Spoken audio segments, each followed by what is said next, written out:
What is going on, guys? Joey here, and today I wanted to make this video in combination with the informative post that Mr. Coach William should be putting up probably sometime today.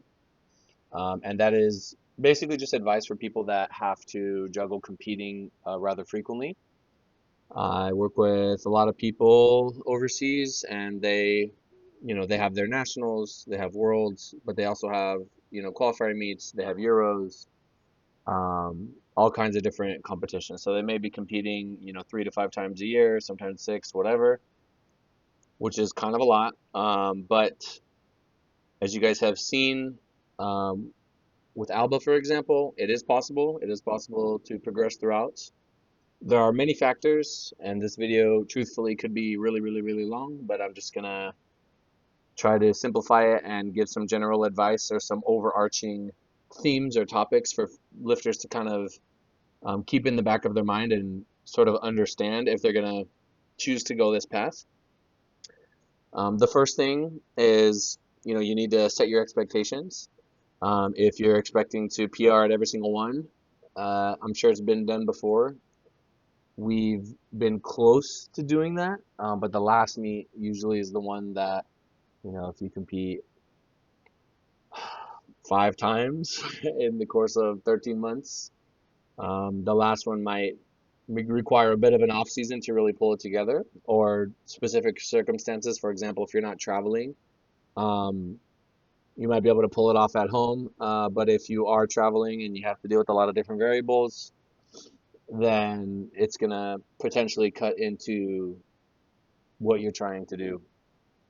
I would say um, what you can expect is if recovery is good, if the lifter is young enough, meaning sort of young enough in their like lifting career, um, then they're probably going to be able to get do this a lot easier than if they're a little bit older. Mostly because of durability and just their ability to sort of respond their ability to respond to the work that they're doing. So if you're younger, maybe your noob gains are gone, but you still got your intermediate gains. You might be able to progress throughout, but if you've been doing this for a really, really long time, so for example, if I think about some of my veterans, I mean, we're looking to make, if we're competing 3 times in a year, I'm just going for 2.5 to 5 kg PRs from meet to meet. And that's if everything works out and if we're able to do that. I'm not going to But and that's something that I need to communicate to the lifter and be like, look, like we're gonna be under a lot of stress. It's kind of like setting yourself up for failure if you're gonna have this expectation that you're gonna be adding 10 kg to every lift, every single meet. So a lot of it is gonna come down to sort of like genetics, training age, durability. Obviously, your plan has to be really good to even have a chance to do this. Nutrition, life stress, all the variables are going to come into play even more. It's like not only are you competing, but you are trying to improve and do this on a time limit. Um, Another thing that is, like people have to consider when it comes to competing multiple times per year is that you should probably pick one or two of those that you really go all out. So, for example, if I have a lifter doing Sheffield at the beginning of the year, and then nationals in the middle of the year, and then worlds in the or like next, and then worlds like in the middle to July. Maybe we prioritize the first 2 meets and we use the middle meet as sort of like a practice type of thing, or a bridge between the two, and then we go all out at the end of the year before getting ready for the next round. Um, Competing does allow for some desensitization, meaning you can sort of deload yourself into a good position to respond to training a little better after the fact. So, for example, when you're getting ready to compete, let's say, that week before the meet, 2 weeks before the meet, you're not doing the same type of training that you're doing maybe week 2, week 3, week 4 of the start of your 12-week block or 16-week block or whatever you're doing. So things are going to be a little bit different in that case. Um, and that difference in lowered stress is going to allow you to be able to bring that stress back in, um, and perform. There's a reason why you don't just stick with, like, you don't just have like flat volume forever. You might be able to do that with like small changes and, like loads. So like you're adding a little bit to the bar maybe every time or something like that. But at the end of the day, you can keep things the same for a little while, but at some point things are going to have to go one way or another. You're eventually going to need to deload. You don't start your blocks out. Um, you don't start your blocks out like maybe the start of your block is not going to look exactly the same as the end of your block. Hopefully the weights are at least higher, right?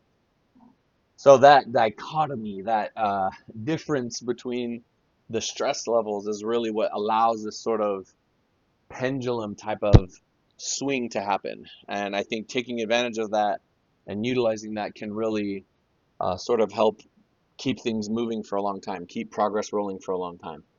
Um, in addition to all of those things, you're adjusting your variables. If you have to cut weight, this even becomes even more tedious because you have to put yourself in a position to perform, every 3 months, 4 months, whatever it is that you're doing. And I can think of a lifter right now who is not my lifter, but a lifter that competed pretty frequently, was sort of like deteriorating. Um, Now that I think about it, Keiko kind of went through this. He didn't deteriorate. We were just chipping PRs. And then we took a break, and then he came back and is looking better than ever. And sometimes you need to do that. And I think it's a very, it takes a conscious decision to do that because a lot of lifters they don't want to take that break. They don't want to slow down or really stop, and it's hard for them to kind of like let go and just be like, okay, I've been going hard. I really need to I need to I need to intentionally like bench myself, and I need to like work on getting better, and then after enough time goes by, then I can come back to the game, and put up a performance I'm really going to be proud of, because right now I'm going so hard and I'm going so ham, um, that I am just, I'm just kind of spinning my wheels. I'm not really allowing myself to grow in any like meaningful way. Um, yeah, I'm not really allowing myself to grow in any meaningful way. And if I keep going the way that I'm going, I'm just probably going to end up getting hurt, or then I'll have I'll have some kind of a forced break or forced rest. Um, so it's good to sort of have those, you know, after you do this for so long, you got to kind of regulate it yourself. And we try to find pockets between the competitions to, satisfy those longer deloads, satisfy those larger requirements, for like adjusting the body and things like that. But at the end of the day, sometimes you got to do what you got to do. But yes, so the takeaways: you got to have your variables in check. You need to have good You have to adjust your expectations for, what you're doing, and you should probably prioritize a couple of things. Um, Prioritize a couple competitions. So pick a couple, pick one, pick two. The less, the better, right? The less, if you're only doing one meet a year, great. That's the one you go all in, right? It can add added pressure because now you're like, well, I better get it right here, or, I wasted a whole year, right? Because that's how us lifters think. Um, you didn't waste the year. You just, you gotta understand it is what it is. If I could give you guys a quick little experience before I head out, I remember going into the Arnold. I believe it was 2019, and I was feeling amazing. And I had like my super meet. I felt unstoppable. Nothing could beat me. I just was blowing up any weight in front of me. And then I got super aggro, and I just went like crazy on my third deadlift. And I did like a 50-pound jump from my opener, to my second, and then from my second to my third. I did another big jump, and I barely missed it. I stood up with it. I locked it out, but it was like, my knees were. I could see why they might say that I like hitched, possibly. Um, and I think I missed it 2-1, and then yeah, had to eat that and deal with it for an entire year, and just have that sting in my mouth for a whole year. Um, I didn't get a chance to redeem myself until, the next Arnold. So I just had to sit on that, and I just thought about that every day for the whole year.